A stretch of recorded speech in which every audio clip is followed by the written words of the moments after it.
Salam jemaat yang terkasih, kembali lagi dalam renungan hari ini.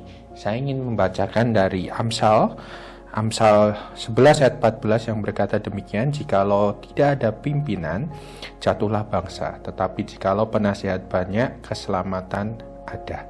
Dan juga Amsal 19 ayat 20 yang berkata demikian, "Dengarlah nasihat dan terimalah didikan, supaya engkau menjadi bijak di masa depan." Apakah saudara pernah mengalami sebuah pergumulan yang itu membuat Anda jadi berbeban berat? Saya yakin dan percaya kita semua pernah mengalami hal tersebut. Beban berat itu bukan berarti kita tidak beriman, bukan berarti kita tidak percaya pada Tuhan.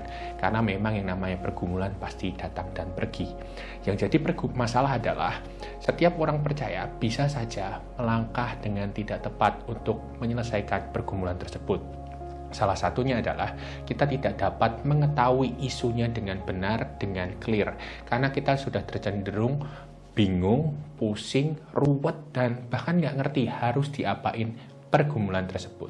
Salah satu yang menolong kita sebagai orang percaya adalah kita memiliki orang lain atau komunitas yang dapat menolong kita untuk membantu mencarikan jalan keluar atau melihat sesuatu yang tidak bisa kita lihat.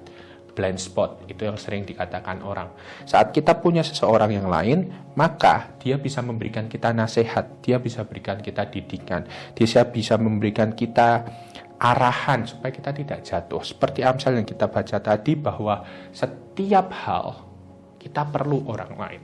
Begitu juga dalam pergumulan. Saat saudara mulai punya pergumulan, ketahuilah apa sebenarnya pergumulan itu. Karena bisa saja saat kita tidak mau memprosesnya, pergumulan tidaklah akan segera selesai, tetapi hanya akan berlarut-larut dalam kesedihan dan berlarut-larut dalam rasa sakit yang ada. Dengan adanya komunitas, dengan adanya orang lain yang menolong kita, maka kita akan menjadikan bijak diri kita melihat masalah itu dengan jelas. Dan akhirnya masa depan kita punya pengharapan dan masa depan kita ada sebuah hal yang jadi terlepas bebannya. Disitulah fungsinya komunitas. Karenanya saudara, mari jika sekarang masih ada pergumulan, ingatlah bahwa kita selalu perlu orang lain untuk juga bisa menjadi pimpinan, mentor, mungkin juga orang yang menuntun Anda untuk keluar. Jangan ragu, jangan takut. Karena kita ini adalah komunitas orang percaya yang punya identitas panggilan untuk menjadi pembawa damai dalam hidup ini, untuk merekonsiliasi pergumulan dan masalah, dan untuk berjalan bersama terang kasih Tuhan. Harapan masih ada, dan itu adalah Tuhan Yesus Kristus.